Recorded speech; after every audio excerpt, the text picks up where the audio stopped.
Welcome back to What Arty Noobs with General Disturbance. This is a Tiger II, not a King Tiger. No, that was the name that some people applied to it, but it was actually the Tiger II, or actually the Panzerkampfwagen Panzer 6 Aslains B. This one's located on the north spawn of Lakeville under the command of SlyMeerkat. Game started. Well, this is the Tier 8 German heavy tank.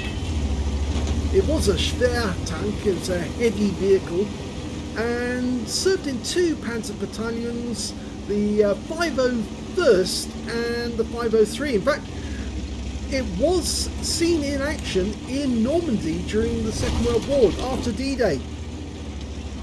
It also served on the Eastern Front. Now, I can tell you quite a bit about the Tiger 1, but Tiger 2 rather, and the Tiger 1 for that matter. Oh, we missed!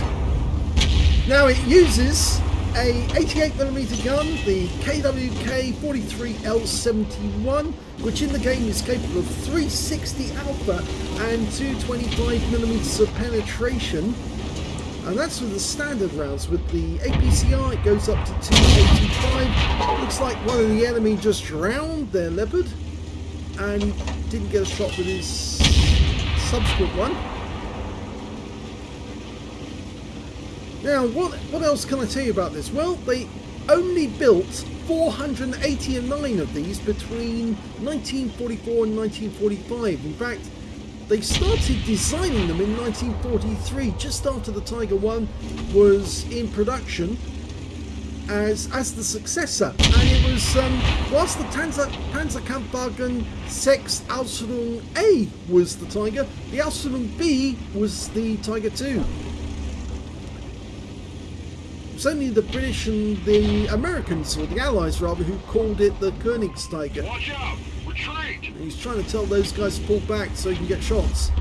Now, although they ordered 1,500 of them, they actually only ever produced 489, and well, if you put that in perspective, they only ever built 1,347 Tiger 1s.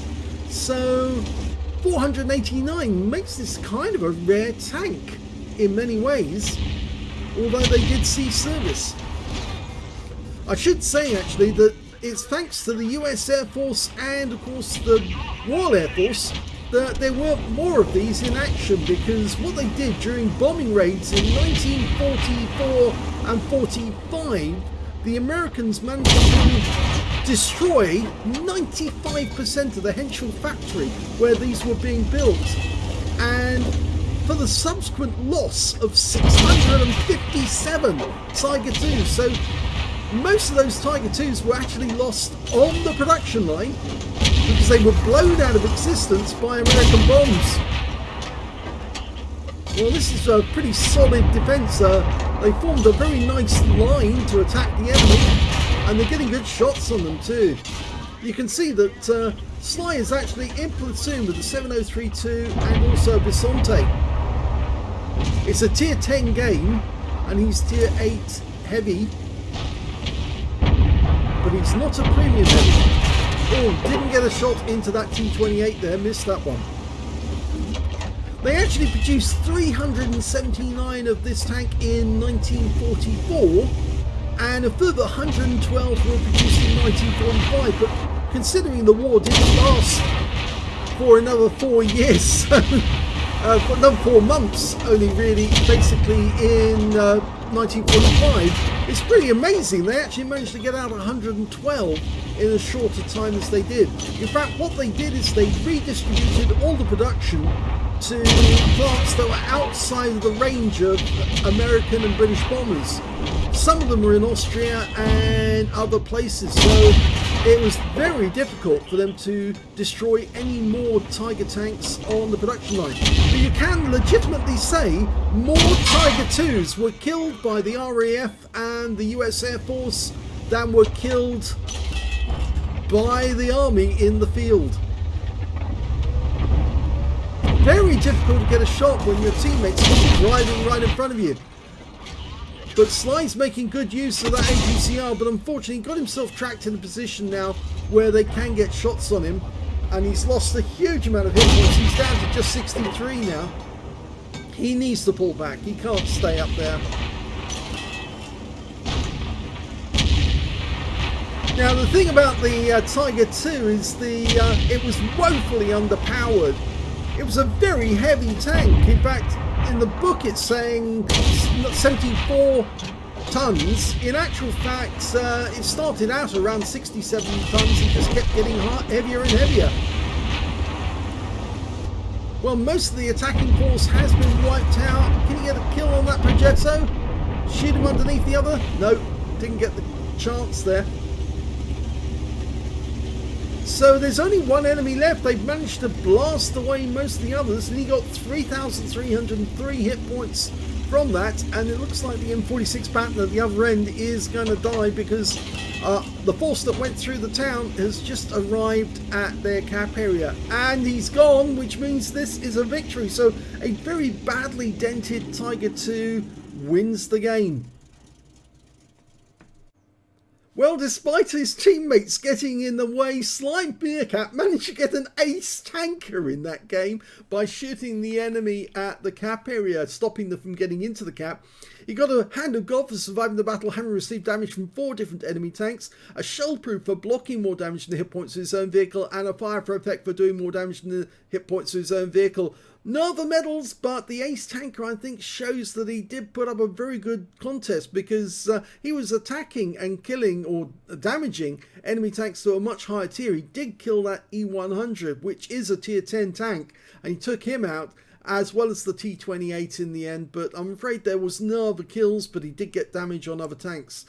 If we look at the team score, we can see that he didn't get the highest damage in the game. That went to the AMX 5120, but he didn't get a high caliber either with 3,616, whereas SlyMeerkat managed to get 3,303, and his fellow platoon mates in the Bisonte and the Object 703, that's Fire Buns, with 1,020 hit points, and Jake the Tank, who managed 780, but no kills for either of them. When it came to kills, the high scorer was the M103 with 4 kills. 2 kills went to the AMX 5120, the Char Future for the 122 TM, and Sly in his Tiger 2. Nobody on the enemy team managed to get more than 1 kill. In fact, only 2 members of the enemy team managed to get a kill at all in the entire game.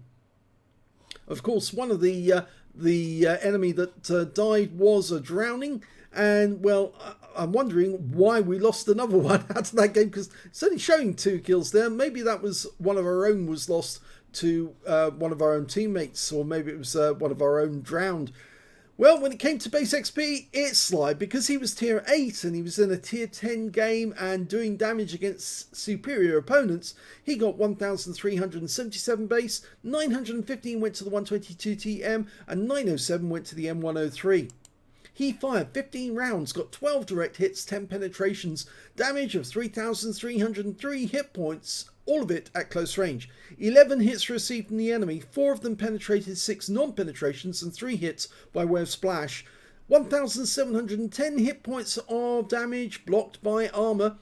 1 enemy vehicle spotted, 3 enemy vehicles damaged, 2 were destroyed, and 1,280 hit points of damage assistance. He earned 42,646 credits from the game, got 31,985 from personal reserves, a total of 102,351 credits altogether. After repair and ammunition resupply, he still came out with a profit of 29,646 credits overall.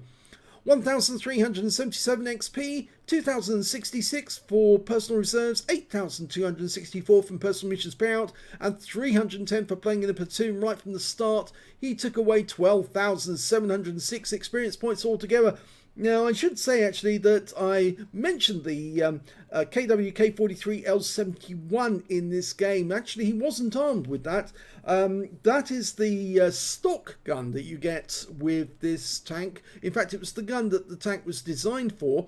But the actual gun that he was carrying in that one was the 105mm gun, which was the next step up, which was the gun that Porsche proposed that the Tiger 2 should be armed with, because it's got much better performance, and so that was the gun that he was actually using in the battle, and that's the one with 360 alpha.